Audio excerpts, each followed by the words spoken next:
Attention, all curious minds, innovators, and trendsetters. It's time to pause, lean in, and get ready for an extraordinary journey as we dive deep into the fascinating realms of life, technology, entertainment, and business. Let's explore, learn, and grow together. Brace yourselves, for the next thrilling episodes of Hipther Talks is about to take off. Counting down from 10, 9, 8, 7, 6, 5, 4, 3, 2, 1. And here we go. Hi everyone, Zoltan here, back again at Hipther Talks. And yeah, we took 1 week off due to our conference in Prague. So yeah, sorry about that, guys. I know you missed us, but we are back now with a bang, and we have a great guest today. Who I look up to because he has been in the poker industry for 20 years now, one of the pioneers in there. And yeah, it's nice to welcome Dmitry Starostenkov, the CEO of EvenBet Gaming. Dmitry, nice to have you here. Hello, guys. Thank you for inviting me. All right, so we have this tradition here on Hipther Talks that we like to give the opportunity for our guests to say a few words about themselves, of course, in their own words, without us reading bios. So, Dimitri, let our audience know who they're dealing with today. All right. As you said, I have been doing this for 20 years. By education, I'm a software engineer. To be precise, master of computer science. So I started my career as a software developer. Then I shifted to management. And then I opened my own company and started with a few people. A typical story that started growing, and I have grown up to the company with 250 people nowadays. And yeah, our DNA is poker. This is what we started from in 2005. Now we are like a big service provider company. So, and I'm a founder and the leader of this company. All right, it's good to hear that. And yeah, it's not an ordinary story. It's 20 years. Not many make it so far. As especially in the iGaming industry, many have given up already. Yeah, my first question about is in regards to this. It's because you have been in the online poker industry, like we said, over 20 years now, and that's 2005. My God, that's been a long time. So, how has the landscape evolved since you first started EvenBet Gaming? So yeah, we got into poker, let's say niche or industry by accident. We had been a software developer company developing whatever software we are asked for by our customers, more or less. And then we got a customer who wanted us to develop for them a poker software. And this is how we developed our first version. It was very ugly and glitchy, like very basic one, but it worked. And 2005, there were not so many options on the market in terms of software providers for poker. So even with this software, our customer was happy and started operating and making some money. And so, yeah, we looked around after that, and we found out that there are so many other, leads or let's say like leads, not operator, because it was on the 5. It was not like industry of gaming operators. Exactly. So like entrepreneurs who are interested in poker. So we all offered this to one another, and mostly by references, by word of mouth, we started getting more and more customers for our software, and it was doing great. We were doing great until 2011, when the Black Friday happened. Yes, and online poker and the whole online gaming was shut in the US, and US was the like main market Yeah. for the whole like industry development in the earliest 2000s. And once it was shut, like we lost so many customers, and so many projects were closed. And Europe was not that big enough for poker early 2011. So like, and we were struggling to get new customers, and because it was hard to find. I mean, especially because for you to understand, we were just a software development company, the same software development company. We didn't have any marketing, any PR departments, any strategy for branding. So we were basically like a bunch of developers plus accountant and plus one sales guy. So very basic setup for our company. And then 2012, I visited first time ICE in London. I was impressed by the size and diversity of the bigger market, with all these brands, Playtech, microgaming, flourishing. And I started thinking about that probably we need to change our strategy and start to different approach, like bet on marketing and PR and lead generation. And to be honest, it took me about 3 years to figure out. And then 2015 we decided to make a new brand, EvenBet Gaming, and started participating in the ICE show first of all, and then more or less started marketing, PR stuff, lead generation, or customer support, and all this stuff, transforming our company to a gaming brand, B2B provider. And so we have been doing this from 2015 till 2019, growing every year a little bit, more and more, learning how to market our soft solution, how to support our customers, and so forth. And then 2020 happened. Yeah. And COVID boosted us significantly. Difference between March and April in 2020 was three times in revenue. And after 2020, we have changed our pace of growth, 100 times, then 70% growth, then 50% growth. Yeah. And since this time, we are more or less growing pretty much fast enough. So nowadays it's about 30 to 40% a year. No, that's good. So most probably because we don't know our audience on our streaming platforms. Maybe you guys don't know about this, but in 2011, when the American Black Friday happened, this is a different Black Friday than the usual one. It's in the poker world. We Europeans were always playing the poker, party poker, poker stars, full tilt poker, and they're always 90% of the players were American. And after that, they were all of these tables were 2 or 3 people from Europe. So it was a huge decline. And like Dmitry said, it's most probably until 2011 they did not have the need to sell because people were. Entrepreneurs were coming up to them asking for the software. They don't need to look for them. But afterwards, things changed, and that's when these operators started emerging, and they have sports betting, casino, and added poker. But it's a good thing to see that since 2020, this is slowly coming back.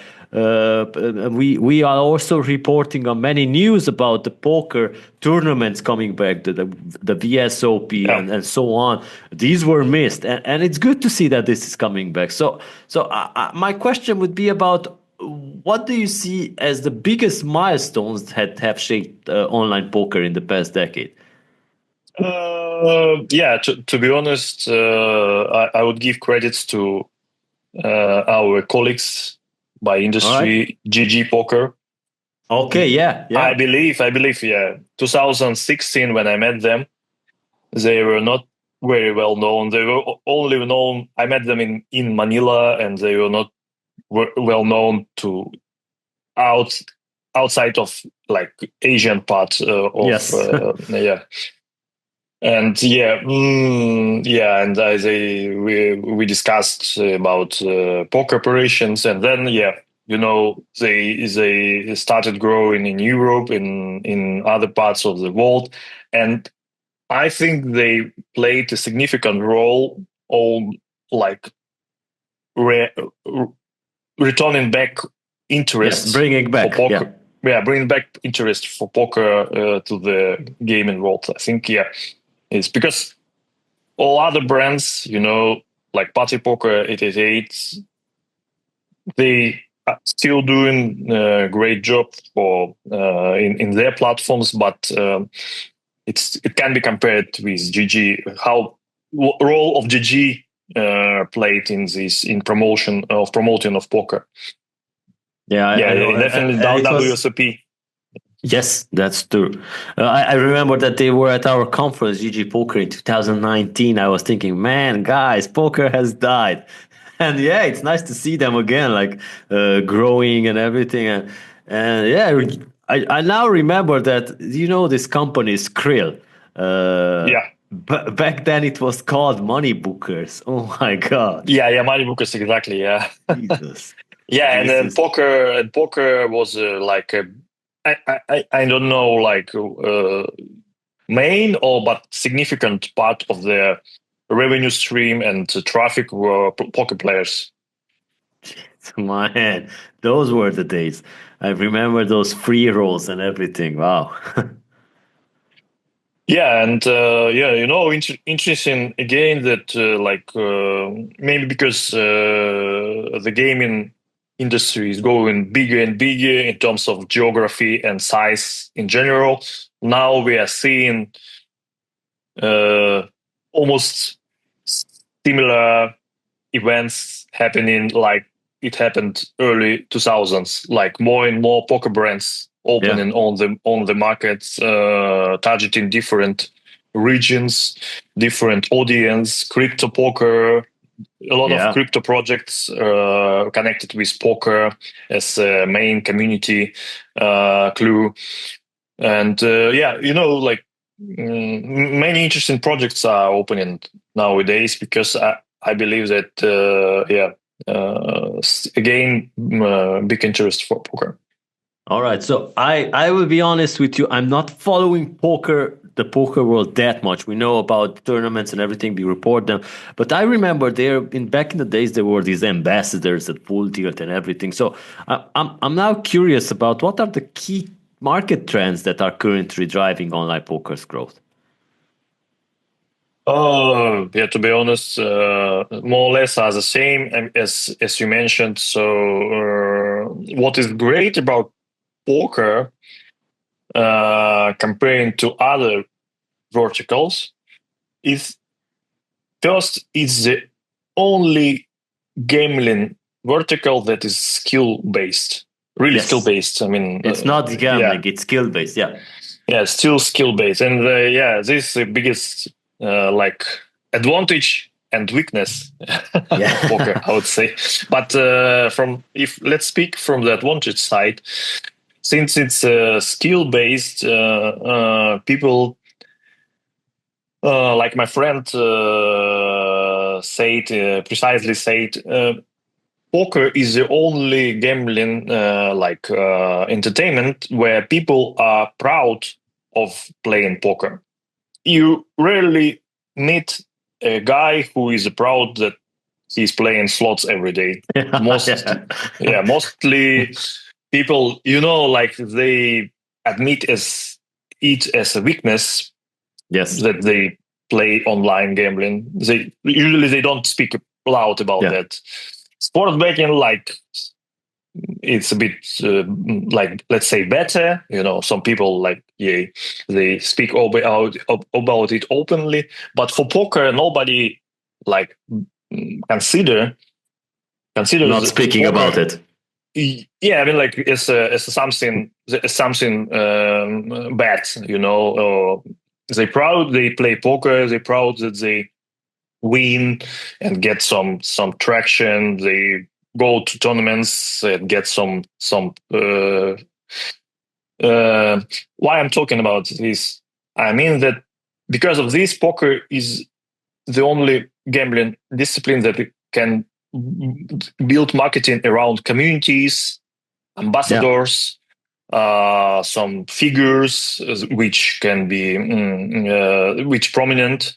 So first of all, for poker, still many big forums and communities where poker players get together and discuss poker. So it's still a very important channel of marketing, these communities and forums. Also, influencers, these poker pro players like Daniel Negro and others still will play an important role for marketing. And as I mentioned, crypto projects, it's a great natural combination. I mean, like, poker is community-based game, and crypto projects with tokens and so forth, they are also community-based.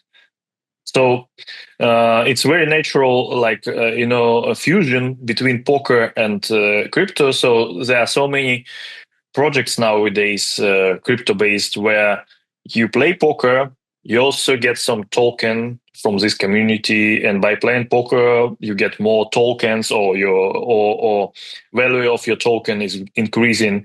So they build so many these mechanics how to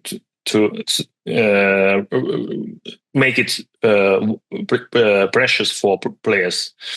So again, poker marketing is heavily relying on communities. All right. So how has the player behavior changed in the recent years? Because when the crazy times of poker were around, there weren't any smartphones. We only had those, we can call them dumb phones, and there wasn't any social media that was very strong. I remember there was only Messenger back then, Yahoo Messenger. So how has it changed the behavior of the players now that we have mobile gaming? We have VR gaming as well. I think there's some of the tournaments are available on virtual reality. Yeah, let's start from the end. I think I believe the VR implication for poker is still like very limited. So we are far away from using it in the full. But talking about behavior, like, since poker is as we discussed, skill game, and there is this prominent learning curve where players start from as beginners, and they are eager to increase their skills, and they start playing and learn. So they increase their skills up to some level, and then very often they get bored because they have already reached their maximum level of skills, and they don't see any progress anymore, and some of them could leave. So, I mean, depending on market, I'm talking about geographical market. Let's say, like in Europe, it's mostly like regular players or players who have enough skills to play poker, let's say like this. And still, these people are playing also from desktops because they want to use multi-tabling. They want to participate in many tournaments. So, like, European market is like more on skilled, relying on skilled players. But if we go to Latin America, for example, it's 100% mobile, 100% like mostly it's poker clubs, poker apps, different poker clubs apps, and they don't play multi-tabling. They prefer only mobiles, and they play much like weaker than, let's say like this, like to compare to an average European players. In Asia, it's like almost similar in like also mobile games mostly, and no desktop. And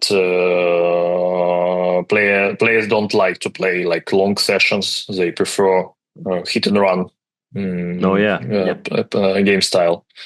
And we are now having US market growing, and we remember that we remember Black Friday, and now it's returning back. So I think it will be the biggest market for poker if legislation and regulation will not like kill it at some point. But it will be the biggest market, and the biggest markets in terms of diversity of players. Yeah, Regular players, skilled players, and big number of amateurs and so forth. So like. All right.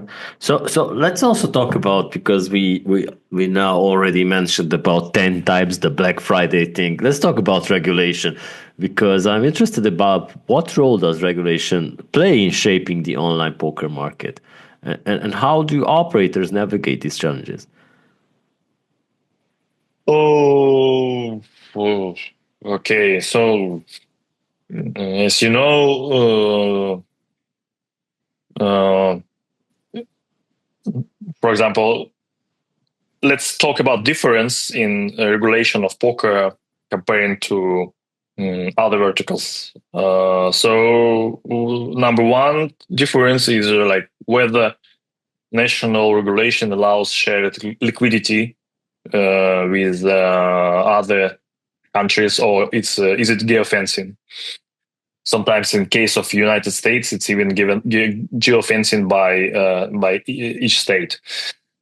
So, like, and for example, in France has an agreement with Spain and Portugal to share poker liquidity.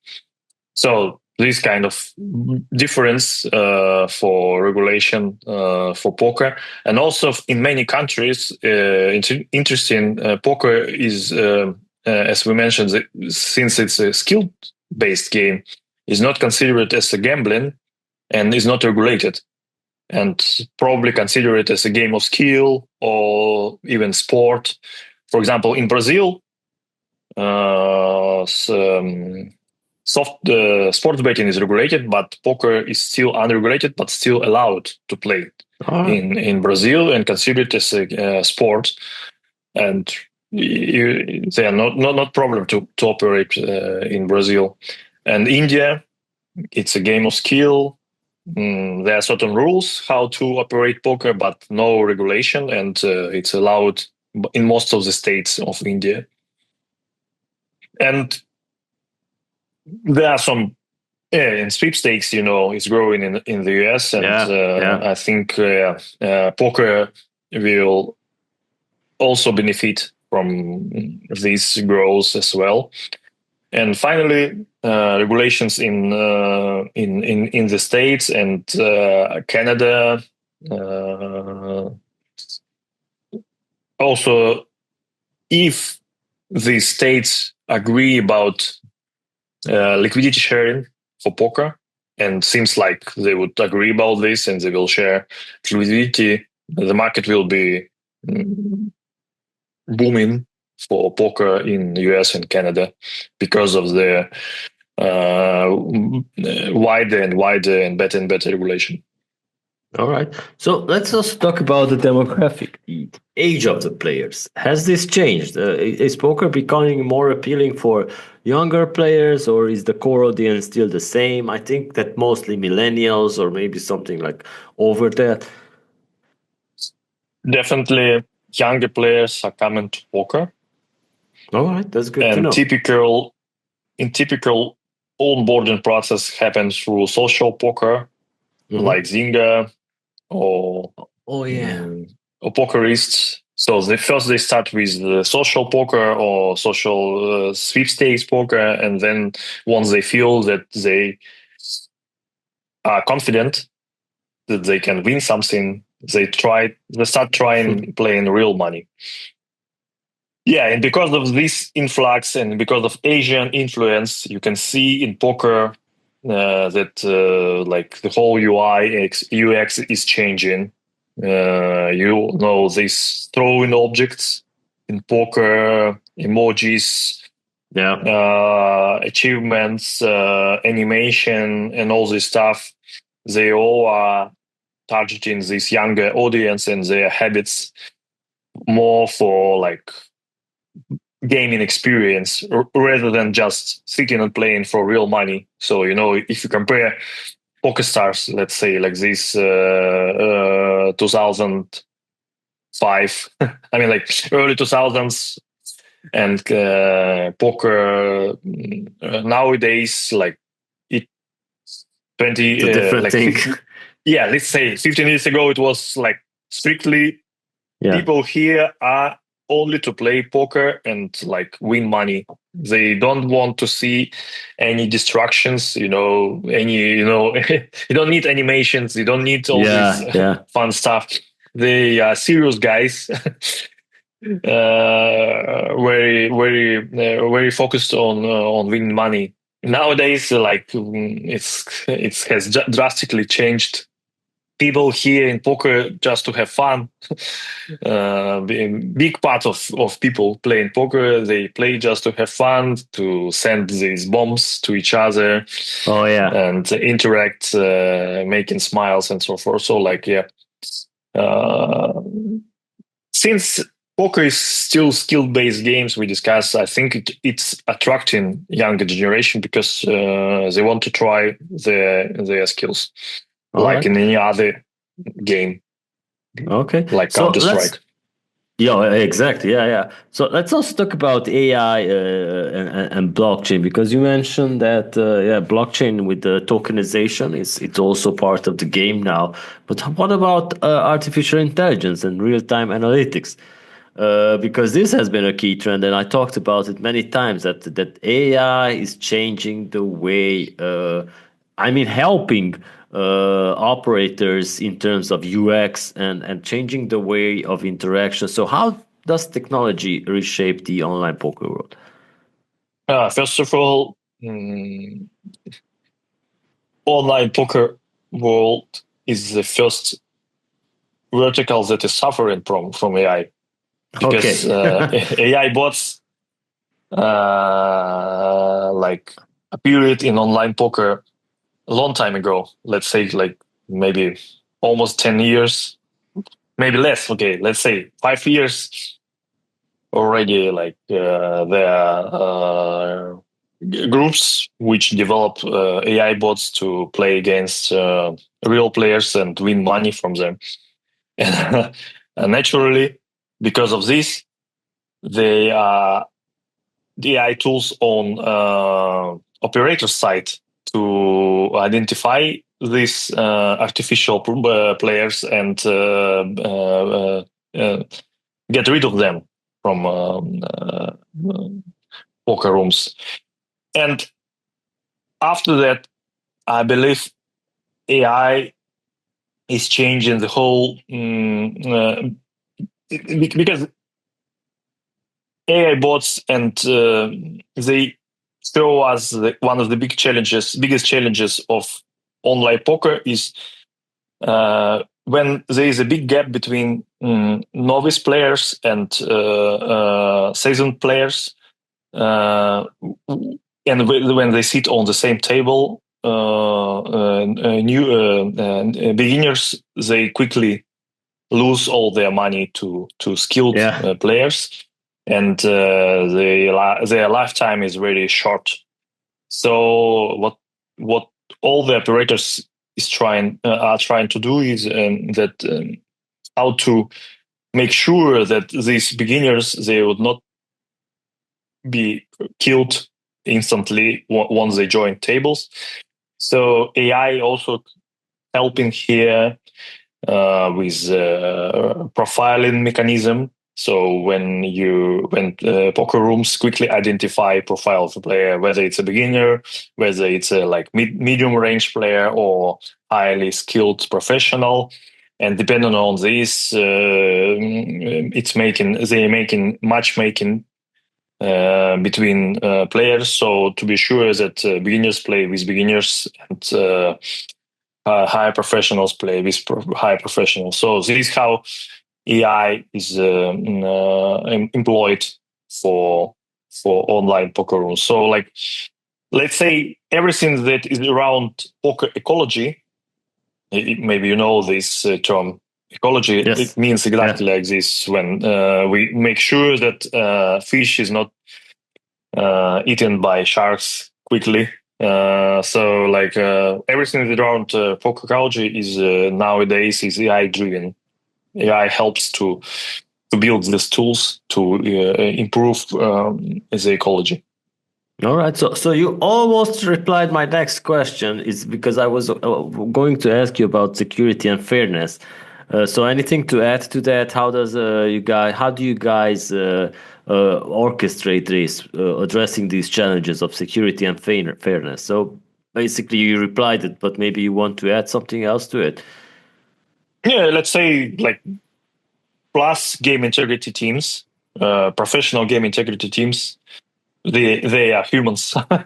All right. They are people, but they work together now closely with AI tools, exactly to be sure that game integrity is strong, and then to identify not only like fraudulent behavior, just where people clearly do collusion or chip dumping. Yeah. Like not only this, nowadays operators are trying to identify toxic behavior or improper behavior. Exactly for the same reason, to be sure that ecology is nice and stable, and there is no toxic players and so forth.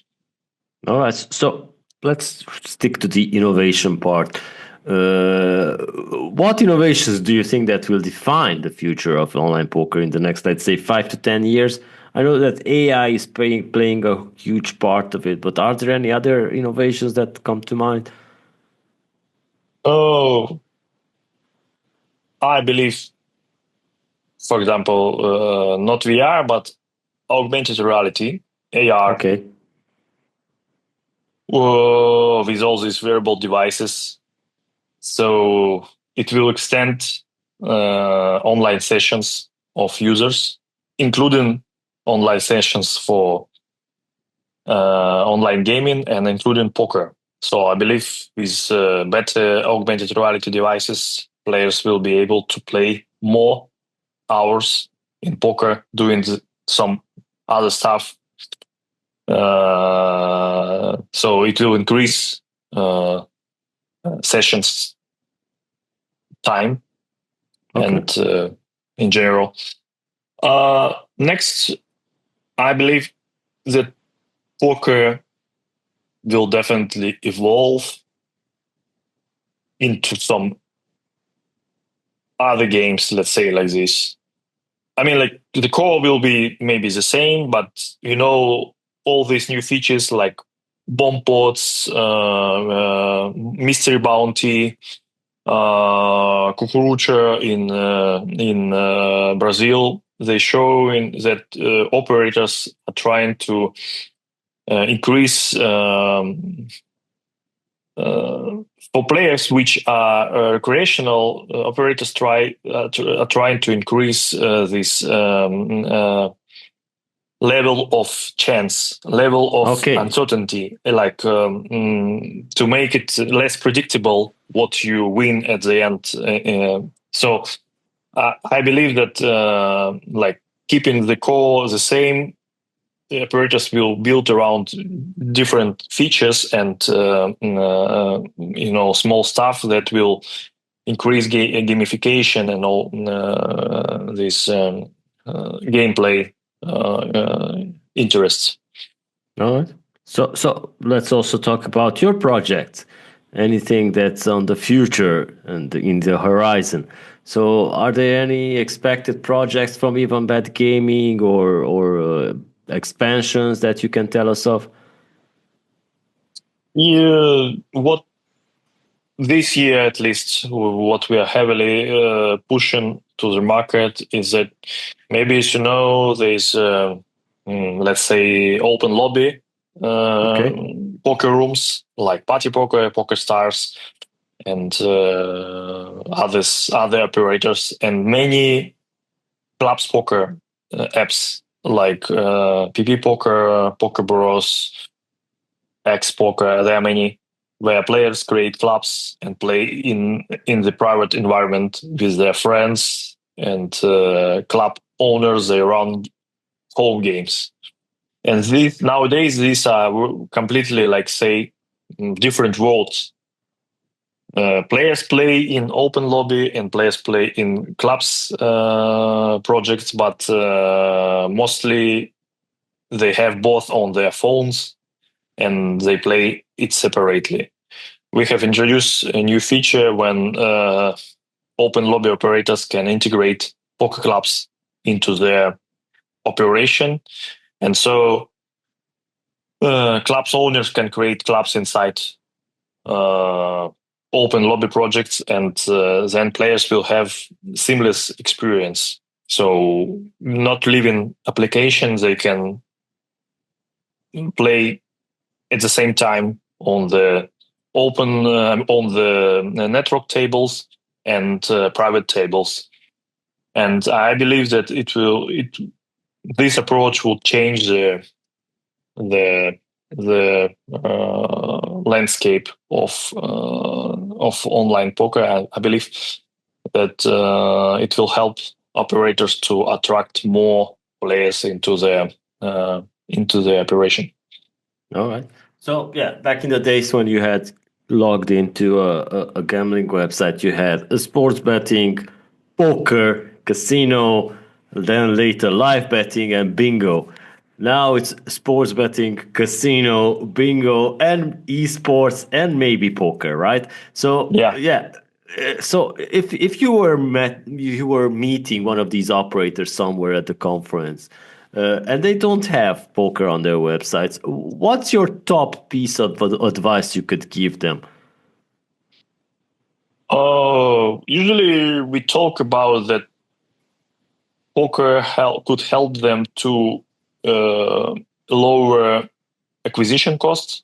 Okay. Because they can build their marketing a bit on different principles, working with poker communities, working with poker influencers, so they could shift their marketing strategy to poker players. And we already having cases which prove this, so we can show this to operators. Second take is that poker increases LTV and retention, because with poker you can usually players they stick to poker much stronger than to casino and sports betting operation. And the third point is that with right poker provider, operators can integrate naturally poker games into their customer journey map. So players will have like very interesting and seamless experience, like for playing different verticals, switching between different verticals, like in the metaverse. So let's say we organize tournament and give as prizes, we give free bets for sports betting, and then they go to make free bets in sports betting, and then as part of the winning they get free spins in casino, and in casino they could get again some tickets into poker tournaments. So operators can build like loop, let's say like of for players, so they can drive within this loop and enjoy gameplay by playing different verticals. All right. So this has been my final question to you, Dmitry, and thank you so much for joining us. And yeah, it has been great to walk down this memory lane about poker. Always was fascinating. When I started as an affiliate in 2008, I was reviewing poker websites. It was pokerhawk.com. I remember that. So Dmitry, thank you so much, and yeah, we look forward to seeing you again sometime. Thank you for having me. Have a great time. All right, so people can look Dmitry up on LinkedIn or anywhere on social media. You can find them and talk about having poker on your website if you don't have it, because my friend, you're missing out on a big part of the whole experience. So take good care, everyone. We'll be back next week. Bye. Bye. Have a good day. And that's a wrap for this section of Hipther Talks. Thank you for being a part of our journey today. Don't forget to tune in next week for more insights and discussions. Stay connected with us on Spotify, YouTube, Google Podcasts, Amazon Music, Apple Podcasts, and more. Until then, keep exploring and keep growing. We'll see you next time.